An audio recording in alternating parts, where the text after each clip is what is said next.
Hello, my name's Andy Newsam, and I'm the Director of the National Schools Observatory based at Liverpool John Moores University in the UK, and I'm going to be talking to you about the Solstick experiment. So I'll be giving you an outline of what the Solstick experiment was and why we decided to do it, how the experiment itself was carried out, what the results from the experiment were, and most importantly, the lessons we learned about collaborative education in remote learning, particularly during the pandemic. So first of all, why Solstick? Well, this goes back to the early stages of the pandemic, where suddenly large numbers of school children were being taught from home. We're used to being in the classroom and suddenly they're not there. And lots of people created lots of online resources very quickly, many of them excellent, and really good at supporting the learning of these pupils. But of necessity, these were usually screen-based. They were aimed at individuals working on their own, and so potentially isolating. And obviously they required good online access, good internet access. And these aspects could be particularly challenging for pupils in low socioeconomic areas, low socioeconomic groups. And we wanted to see whether there was something we could do to include those, maybe not in all of the details of the education that was going on, but in some aspect of science education, using astronomy as a way of hooking them in. And so the Royal Astronomical Society, the Education and Outreach Committee, asked the National Schools Observatory to lead a pilot project to see whether we could do something around this. And so our aims were actually quite simple. We wanted to keep the need for internet access very low. We couldn't entirely remove it. We couldn't entirely remove the need for screens, but a few minutes at the beginning and a few minutes at the end, but the majority done without the need for a screen, without the need for internet access. We could obviously only use things that would be found around the home. I mean, the most complicated piece of scientific equipment needed for this experiment is a ruler or tape measure. And ideally, it should be done outside because it was June, the weather was nice, getting people outside was a good idea, but that wasn't a requirement. There are those who don't have safe access to outside spaces, for example. It should be simple, should be quick, no more than 5 or 10 minutes if you want to, and it should be suitable for all ages. We didn't want to narrow this down by age group. So anybody from young children with a bit of help from an adult, right the way through to adults on their own. And importantly, we wanted it to be collaborative and time limited. This was going to be taking a small amount of time during each day. So even if you were doing it on your own, you would know other people were doing it somewhere else at the same time, and even if you never met them. So that was encouraging a sense of community. The other challenge we had was we had to try and get this all running in less than a week. So from coming up with the idea, designing the experiment, setting up the website, setting up all of the tools for collecting the results and doing all the promotion, we had 1 week to do all of that. And what we came up with was the Solstick experiment, which is a very simplified version of Eratosthenes' experiment to measure the circumference of the Earth at the summer solstice. And it was very simplified. We didn't want to do the complicated version, but we provided information on the website about how it works, what Eratosthenes himself did, and how we are simplifying it. And the experiment came in 2 parts. The first part was the active bit.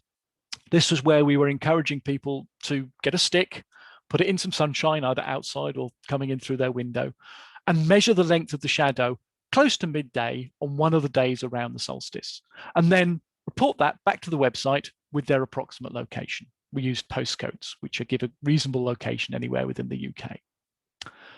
We were then able to do an estimate of the circumference calculated automatically on the website as they entered their results using just their measurements. But of course, with only one stick, you can't get an accurate measurement of the circumference of the Earth. You have to put in some assumptions. And some of those assumptions imply a particular size for the Earth. So there's almost a circular argument here. So we made sure that it was clear the assumptions we were making and why these results were not necessarily ideal and why we needed to do a little bit more. Which led to part 2.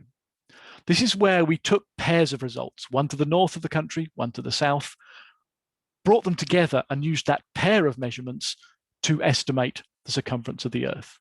This requires far fewer assumptions. You don't need to know anything about the size of the Earth before you do this, but it will be less accurate than one measurement where you're putting in these assumptions. And so what we also needed to do was have a large number of measurements so that we could average them to get a more precise one. So we were introducing scientific concepts of averaging, collaboration, and reducing errors. And the final results were then shared. And these are the sorts of things we got. And on the left here, you can see the measurements for the single stick, the results for the single stick measurement. And they're generally quite accurate. There's a relatively small scatter and the average is very good. But that has those assumptions built into it. So on the right is what we were really looking for, which is the histogram of results where we took pairs of measurements and combined them to calculate the circumference of the Earth. And there's a much larger spread. Any individual measurement is likely to be quite inaccurate here, but the average was still pretty good and the errors were not ridiculous on that average. And this is the point we wanted to get across. The point was not to measure the circumference of the Earth. We already know that. It was so that we could get people involved in an experiment where they could think about things like the importance of collaboration, the importance of multiple measurements, as well as have some fun. But for us, the main motivation was what is the impact of this? Now, unfortunately, because we only had a week to get this set up, it was not possible to design or carry out anything like a full evaluation. We didn't know who was doing this. Even if they were submitting results, all we got was a postcode. So we couldn't do a detailed evaluation, but we could check things like, was there a good geographic spread? Did we get a reasonable number of measurements? And we did. 400 measurements I was very pleased with, given the amount of time we had to prepare this. There was a good geographical spread over the whole country. And we saw good evidence on social media that it was having an impact. But what we could also do was see whether that impact was actually reaching the people we were interested in, those from low socioeconomic areas. Because in England, at least, there is an index known as the Multiple Deprivation Index, which postcode by postcode gives you an idea of the level of deprivation or affluence in that area. And it ranks them over the sort of 30, 40,000 areas around the country. And this is the distribution we got for that ranking. So what we're looking at here is, one, are the lowest 10% of socioeconomic areas, 10 are the most affluent 10% of socioeconomic areas. And you can see we are biased towards the higher indices, and that's not too much of a surprise. We weren't able to do the wide-ranging publicity we'd need to reach large numbers of people across all demographics, and it's always going to be easier for those in affluent areas to access this sort of project. But importantly, it didn't cut off. There was a long tail. There were people down at even the most deprived areas getting involved in this. In fact, 12% of our responses came from the lowest 30% of socioeconomic areas. So we were able to reach them, even given the limitations of the timescale. So to conclude, I think we're able to say, perhaps unsurprisingly, that these simple non-screen-based activities are suitable for a wide demographic. You can reach people from all of these different backgrounds and areas. And if we were to repeat these sorts of experiments, which we hope to do, and we're able to do a full evaluation, we hope to support that with stronger evidence. We also found that you can introduce quite complex scientific concepts. Not everybody will have understood those concepts to their full depth, but they will get an insight into which they can then build on as their education progresses. And even in a very short timescale, it is possible to reach quite a large number of people. The publicity for this took 2 days from start to finish, and we were still able to reach the whole country with that. But I think the most important thing I learned is that you don't need a pandemic to make this sort of thing worthwhile. If we'd carried this experiment out in what we might call a normal year, I still think people would have got well involved. They will have got something out of it. We could have spread it out over a longer time scale, perhaps. So this is the kind of thing that I think we need to keep doing. One of the lessons that we might say we could learn from the pandemic experience.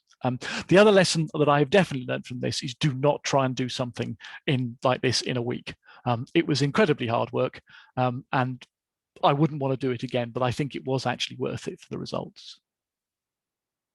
So I hope you've got some idea of why we carried out this experiment, what we learned from it, and hopefully you've got maybe getting some ideas for yourself of similar sorts of experiments that you might carry out in your own areas, in your own countries.